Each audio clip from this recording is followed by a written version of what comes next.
Hello YouTube. I wanted to do this video for quite some time, but I just been delaying it, and it's not really for a specific reason, but I actually wanted to start a YouTube channel the moment I won a NASA Astrophotography of the Day or Apod. And when I started my channel back in November, this was one of the catalysts, but I just never did a video on that image. I like the image, and it was two images that I sent to NASA. Usually do that from time to time just to see if one is better than the other or whatever Jerry or Robert likes more. So this is an image of the Wizard Nebula that I took last year in around September, and it's about 23 hours of data. It is beautiful from my point of view, and I'm humbled about the award. And today I wanted to show you the telescope I used, the data I used, and the approximate two versions that I sent to NASA. When I say approximate, is the one that won I haven't changed or altered any bit, but the other one, which is a standard SHO, I actually reprocessed a little bit because I thought I could do better. But let's look at PixInsight and we'll take it from there. So I used the Officina Stellare CRC 312, which is a 12.5-inch mirror. It's a really good telescope. The QHY 600 Pro, Chroma 8 nanometer, HA 3 nanometer O3 and 3 nanometer S2. It is on the ME1. It's a very, very capable mount. I've said that a million times and I'll keep saying it. It's one of the best. And they still catch a fairly good price if you find them used. It can take a lot of weight. I think it's spec'd at 150 pounds. I'm sure it can do probably 160, 70. I am using an off-axis guider with this little camera here. Has a mirror that basically helps me guide and fix some of the mechanical errors in the gears. At the focal length that this is at, 1680 millimeters, you kind of need to do that. The guide scope is going to give you pretty bad results. I have a computer collecting all the data. The mount has this little hub here that regulates temperature, has fans that it controls, so it keeps the optics fairly close to ambient temperature and prevents any dew. I have the Asado 3-inch focuser, really good. Prima Luce is one of my favorite companies because of their quirky CEO, and also the support people, especially Tom, are really nice. So this is the telescope. I have a dew shield, also from TSO. I have a shroud to block any external light. I have a QHY filter wheel, and that's kind of it. Here's the actual Apod image. I like it. The wizard is this little guy here. You can see a little wizard's hat, his nose, and little two hands. It almost has depth, like he's sitting on the side trying to do some magic, some blues coming out of it. Again, I am very honored by this award. It is the first time I win an Apod. I've gotten many mentions from NASA throughout the years, and I am thrilled that I could be in such incredible presence as the other astrophotographers I respect and look up to. And just as a kind of my process is, whenever I do an image, I look at the Apods and the best images on astrobin, and that's how I start doing it. Let's look at the data. Excuse me. So the O3 data looks good. There is a little bit of nebulosity in the middle. It's flat fielded relatively well, but with the big scope, I don't really have those problems at f5.4. Not really an issue. The sulfur data looks good. It wasn't the best seeing those nights. It was hot, and but I did the best.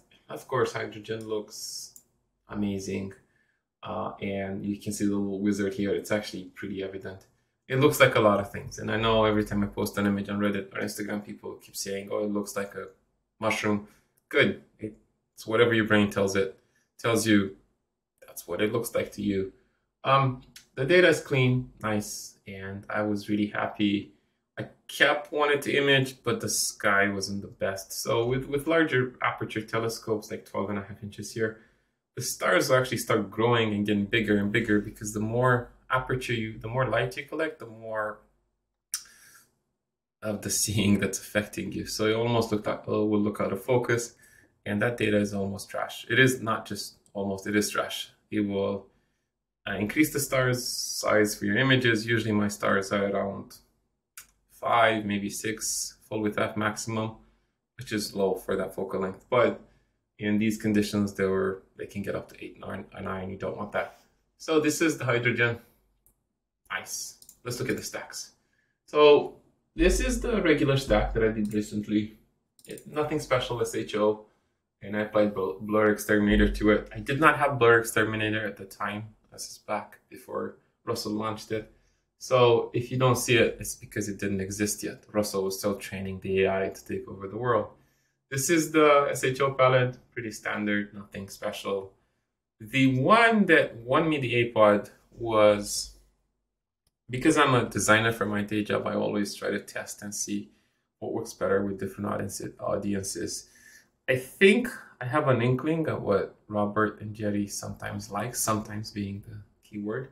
So I did a special pixel math luminance layer using, I believe it was 40% hydrogen, 50% hydrogen, 30 oxygen, 20 sulfur, and then I stacked it so that it kind of highlights some of the nebulosity, but it did change the color scheme a little bit. So let's look at these. These are the starless images that I just processed with Blur Exterminator, and they look really nice. Again, I applied my traditional color mixing secret formula in Photoshop and the texturization.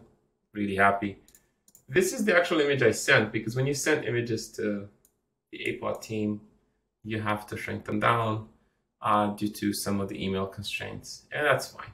So this is the actual high resolution starless image, and you can see here, it's really good. The noise isn't that heavy. I did have some issues with the flat, apparently. And then I cleaned this up. I did some color mixing in Photoshop, and then this was the end result.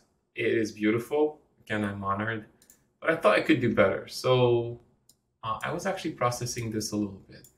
I stretched it. I did everything. I removed the green, and then what I did is I did a HDR multi-transform to pull in this incredible, almost like 3D-like image of the wizard. And then I used this new script to add the stars back in, the script that I mentioned in my previous videos, who was written by James Lamb. I'll link it in the description. So it is much better for stars. The stars here are great, but the stars here are even better. And I actually did apply a star reduction a little bit, because again, I was really focusing on this wizard. To me, this looks really good. I've seen some stunning images of the Wizard Nebula, but I'm actually really happy with this.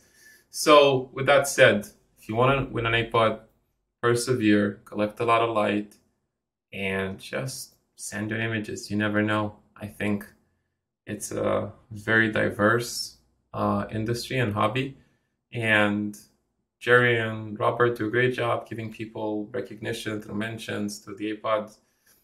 I think that as long as you're liking what you produce, it's only a matter of time until you get recognition. So here's the final image I'm going to show today. It's not the Apod, because I think this is actually a little bit better than the Apod.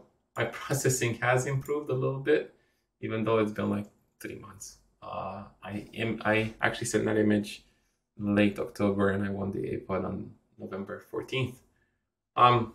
If you like my videos, if you like my channel, don't forget to subscribe, get notified, all the stuff that you usually do with the content that you like. If you have questions, don't hesitate to reach out. I am excited to bring you more of my astrophotography journey.